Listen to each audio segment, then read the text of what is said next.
Allah wrote all the possibilities of your fate in al-Lawh al-Mahfuz. But which of those fates is actually going to be yours? Are you the answer to a family member's dua? Or are you the delayed response to a prayer that was made by someone decades or even centuries ago? What legacy will you leave behind once your life has been fully lived? Why did Allah choose this moment in history for you to arrive?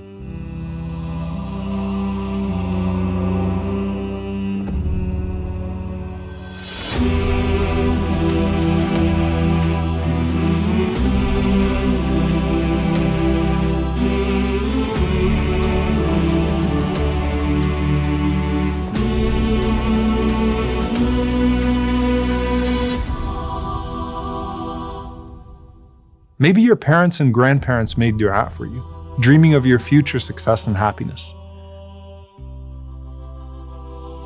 Maybe you were a welcome surprise, or even a scary thought.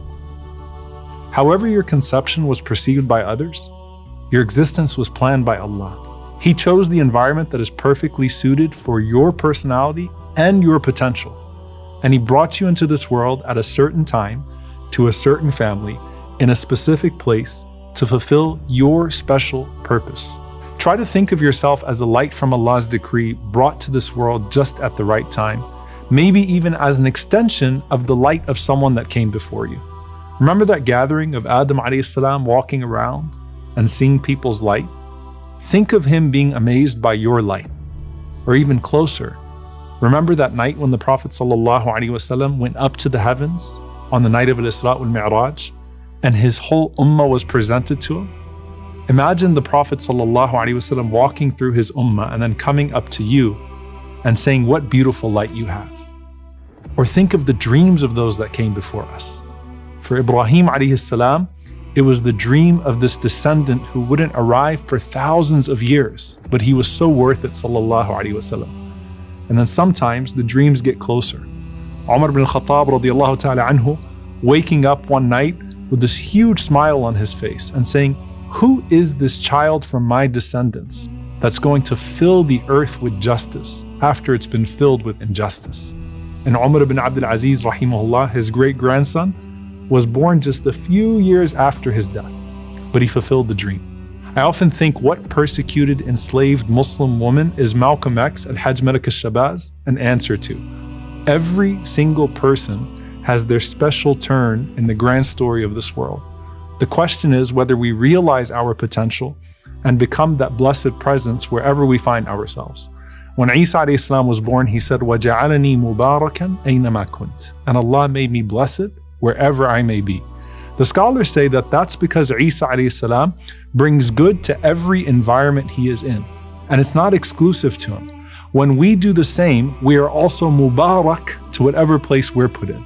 And your birth itself may have been mubarak because you were a blessing to your family, and maybe even the answer to someone's dua long before you got here. We arrive in this world with certain hopes pinned to us, and also darkness that precedes us, confronting us at every turn. It might be the darkness of a broken family. It might be the darkness of someone else's betrayal. It might be the darkness of oppression. Remember, the Prophet ﷺ called dhulm, dhulumat, darknesses. Allah subhanahu wa ta'ala illuminates the darknesses of this world through the light of His decree. He illuminates it through the light of His revelation. And then He illuminates it through the light of your deeds. That's what some of the scholars say, nurun ala nur is, light upon light. But we have to kindle that light inside of us. Otherwise, we become sources of evil ourselves. And that's when the darkness of this world actually becomes our darkness. In fact, we can become submerged in waves of darkness. ظُلُمَاتٌ بَعْضُهَا فَوْقَ بَعْضٍ إِذَا أَخْرَجَ يَدَهُ لَمْ يَكَدْ يَرَاهَا. Darkness upon darkness instead of light upon light. And you become so blind that you can't even see your own hand. But you choose whether to be a curse of your time or a blessing for your era. This is what the Prophet ﷺ meant when he said, "Fi kulli qarnin min ummati sabiqun." In every generation of my ummah, there are forerunners. It means to be, as the scholars said, ibn al-waqt, a child of the moment. And it's not just your moment, because our stories are all interconnected, even across time and place. Think of how many marriages almost didn't work out, and how many dangerous pregnancies in your lineage preceded your risky birth. And think of how unlikely your existence was. But Allah subhanahu wa ta'ala made it happen, because it's part of a bigger story. Maybe the reason you find yourself in a position to build this masjid in some remote town is because of the dua of a Muslim who passed by that town 100 years ago and said, Ya Allah, I hope there's a masjid there one day. Or maybe the millions of prayers of the oppressed people around the world is the reason you have the ability to be the answer to their cries for help. The Prophet ﷺ said, هَلْ تُنصَرُونَ وَتُرْزَقُونَ إِلَّا بِضُعَفَائِكُمْ. Are you given victory or sustenance except by how you treat your vulnerable ones? Being a blessing to someone else is a reason by which the decree for you becomes blessed. So as for the Prophet ﷺ himself, he said, أَنَا دَعْوَةُ أَبِي إِبْرَاهِيم. I am the dua of my father Ibrahim, and the glad tidings of Isa. And when he was born, sallallahu alaihi wasallam, in the darkest of eras, his mother saw a light that lit up the entire world to where she could even see the palaces of greater Syria. Now that's him, sallallahu alaihi wasallam. Rahmatan lil alameen, a mercy to all the worlds for all times. But why did Allah choose you for now? And what has Allah chosen for you now? ما ترك من الجهل شيئا من أراد أن يحدث في الوقت غير ما أظهره الله فيه. The one who wants there to appear in the moments other than what Allah has manifested is full of ignorance. Know Allah, then know yourself, then know your purpose, and then make the most of that moment. So many people look back at other periods of history and wonder, why wasn't I there instead? You had similar trials in some way, but in other ways you're completely different.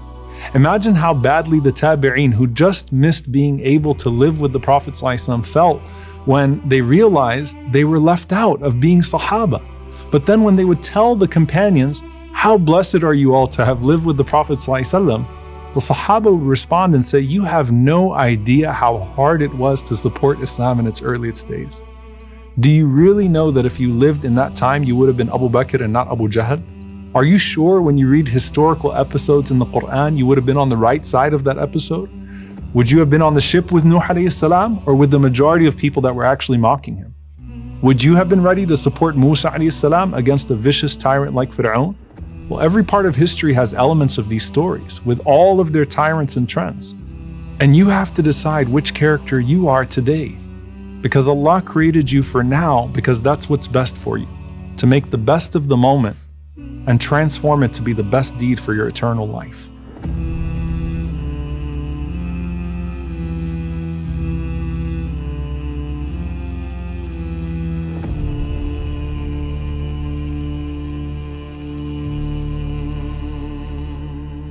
And I promise you that you will have moments of ease and moments of hardship.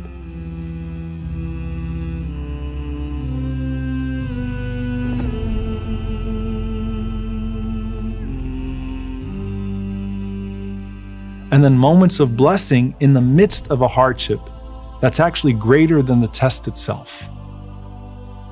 And every single one of those moments was perfectly planned by the Most Wise, whether we see the wisdom in them at the moment or not. So what moments were planned for you?